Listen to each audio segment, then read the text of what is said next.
Assalamualaikum warahmatullahi wabarakatuh. Saya Yola Presesialni dengan NIM 210510326. Saya akan menjawab beberapa pertanyaan untuk UAS kami yang diberikan oleh Bapak Arif Rahman, yaitu dalam mata kuliah Hukum Perdata. Untuk soal yang pertama, yaitu jelaskanlah manusia sebagai subjek hukum dan badan hukum sebagai subjek hukum. Jadi pengakuan bahwa manusia adalah satu subjek hukum dapat dilihat secara tersirat dalam pasal 6 Universal Declaration of Human Rights yang berbunyi yaitu everyone has right to recognition everywhere as a person before the law, yang artinya yaitu setiap orang memiliki hak untuk diakui di mana saja di depan muka hukum. Jadi setiap manusia ini telah menjadi subjek hukum sejak ia dilahirkan. Bahkan jika kepentingan manusia ini menghendaki, sejak masih dalam kandungan pun ia telah menjadi subjek hukum. Kecuali jika ia telah meninggal saat dilahirkan. Jadi setiap manusia ini adalah subjek hukum. Kapan berakhir subjek hukum ini? Yaitu ketika manusia ini meninggal. Itu tertulis dalam pasal 2 BW atau pasal 2 KUH Perdata. Berhentinya manusia sebagai subjek hukum ketika ia telah meninggal dunia.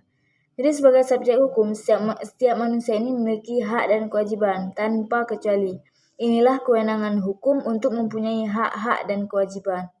Sedangkan badan hukum juga disebut dengan subjek hukum, yaitu menurut Prof. Wirjono Projodikoro, yaitu badan hukum adalah suatu badan yang di samping manusia perseorangan yang menjadi subjek hukum, badan hukum juga disebut sebagai subjek hukum.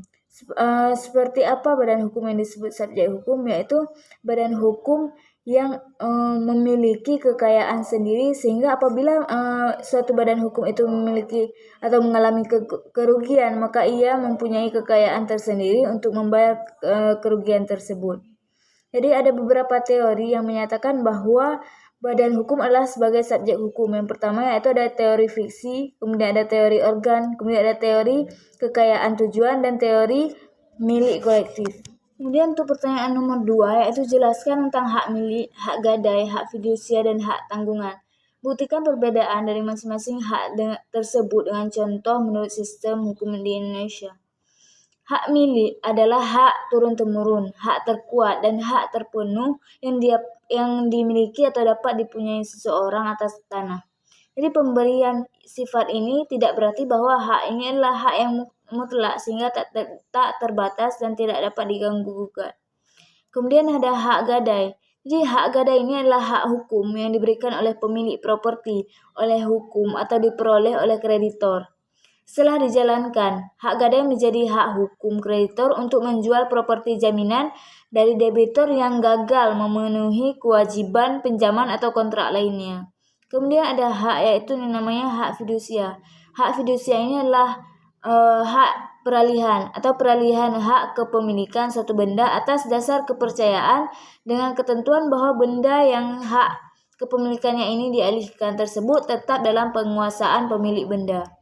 Kemudian ada hak tanggungan. Hak ini adalah hak jaminan atas tanah untuk pelunasan utang-utang tertentu yang memberikan kedudukan diutamakan kepada kreditor tertentu terhadap kreditor-kreditor lainnya.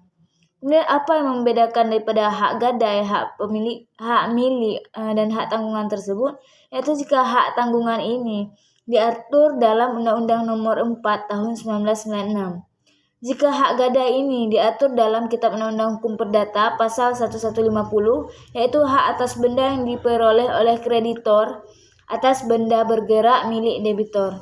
Kemudian hak fidusia ini diatur dalam Undang-Undang Nomor 42 Tahun 1992, yaitu pengalihan benda atas dasar kepercayaan dan dengan ketetapan benda tetap dalam penguasaan pemilik benda tersebut atau debitor.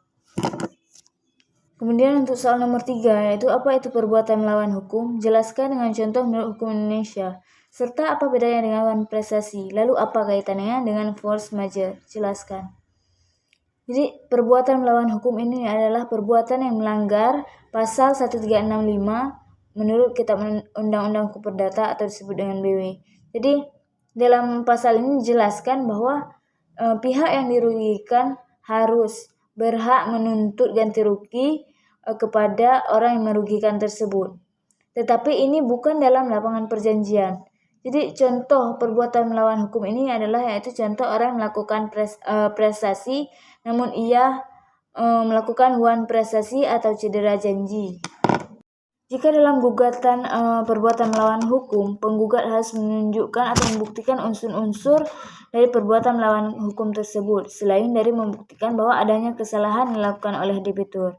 Berbeda dengan penggugat yang menggugat tentang wan prestasi.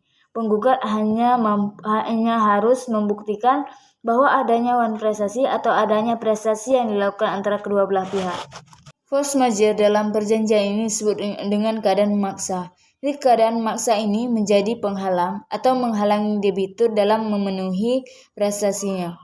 Jadi alasan atau force majeure ini seringkali menjadi alasan atau menjadi dasar dilepasnya debitur atas tuntutan wan prestasi yang ia lakukan. Jadi tidak jarang alasan force majeure ini diterima di muka pengadilan sebagai alasan dalam pelepasan tanggung jawab terhadap debitur, yaitu pertanggungjawaban atas suatu kerugian. Untuk pertanyaan keempat, yaitu apa itu daluarsa? Apakah ada kaitannya antara masa daluarsa ini dengan pembuktian perkara pidana dan perkara perdata dalam sidang peradilan?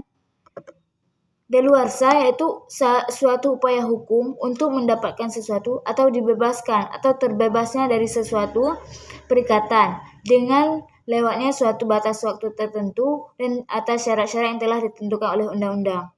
Jadi untuk masa daluarsa, pembuktian perkara pidana dan perkara perdata ada kaitannya. Namun dalam perkara pidana membuktikan atau pembuktian memiliki tujuan untuk mencapai kebenaran material, yaitu kebenaran yang sesungguhnya kebenaran atau disebut dengan kebenaran sejati. Sedangkan dalam perkara perdata bertujuan untuk mencapai pembuktian secara formil, yaitu hakim tidak boleh melewati batas-batas permintaan dari pihak yang mengajukan atau pihak yang menggugat terhadap perkara perdata tersebut.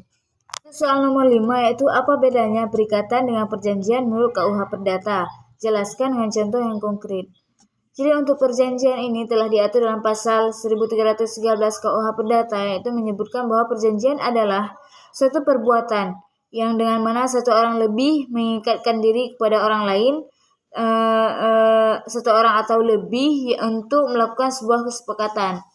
Kemudian untuk perikatan sebagaimana disebutkan dalam Kitab Undang-Undang Hukum Perdata, yaitu pada pasal 1233 menyebutkan bahwa perikatan ini lahir karena suatu perjanjian atau karena suatu persetujuan atau karena undang-undang. Jadi contoh dari hukum perikatan yakni sewa menyewa dan jual beli. Kemudian untuk contoh dari perjanjian yaitu surat perjanjian jual beli, kemudian surat perjanjian sewa beli, kemudian untuk surat perjanjian sewa menyewa, kemudian perjanjian borongan, yaitu kemudian perjanjian meminjam uang dan perjanjian kerja dan perjanjian-perjanjian lainnya. Kemudian untuk soal yang terakhir yaitu jelaskan secara ringkas isi dan tugas paper yang Anda kerjakan berupa identifikasi atau rumusan masalah dan jawaban kesimpulan dari hal tersebut. Saya telah menyelesaikan tugas makalah sebelumnya yaitu dengan judul Eksistensi Hukum Perdata di Indonesia dan Persinggungannya dengan Perkembangan Hukum di Dunia Hukum Internasional. Kemudian dari makalah dan materi ini saya mengambil 3 rumusan masalah, yaitu yang pertama, bagaimana keadaan hukum perdata di Indonesia sebelum kemerdekaan. Kemudian yang kedua, bagaimana keadaan hukum perdata di Indonesia setelah kemerdekaan. Dan kemudian yang ketiga yaitu bagaimana keadaan hukum perdata di Indonesia saat ini dan persinggungannya dengan perkembangan hukum di dunia hukum internasional. Kemudian kesimpulan yang saya ambil dari materi yang saya buat yaitu yang pertama, keadaan hukum perdata di Indonesia memiliki 3 periode, yaitu sebelum kemerdekaan, kemudian setelah kemerdekaan, dan yang ketiga yaitu keadaan hukum perdata yang ada pada saat ini. Kemudian yaitu keadaan hukum perdata di masa sebelum kemerdekaan ini masih sangat terbatas pada hukum yang telah diterapkan oleh pihak kolonialisme Belanda. Hukum perdata di Indonesia sesudah kemerdekaan yaitu mulai berkembang dengan diakuinya hukum adat setempat yang sama kedudukannya dalam penyelesaian sengketa. Kemudian keadaan hukum perdata Indonesia saat ini yaitu sudah berkembang sangat pesat dan sudah mencakupi di berbagai bidang keperdataan yang seiring berkembang dengan perkembangan zaman. Dan kemudian yaitu hukum internasional. Hukum internasional ini dapat dirumuskan sebagai sekumpulan hukum yang sebagian besar terdiri dari asas-asas dan peraturan-peraturan tingkah laku yang mengikat antar negara. Karena itu biasanya ditaati dalam hubungan negara satu sama lainnya. Pengutamaan hukum yang mengatur hubungan hukum antar negara dalam hubungan internasional dikenal dengan adanya dua pandangan atau dua paham yang pertama yaitu paham dualisme dan yang kedua yaitu paham mononisme. Baiklah, hanya itu pertanyaan dan jawaban yang bisa saya sampaikan. Lebih dan kurang saya mohon maaf. Assalamualaikum warahmatullahi wabarakatuh.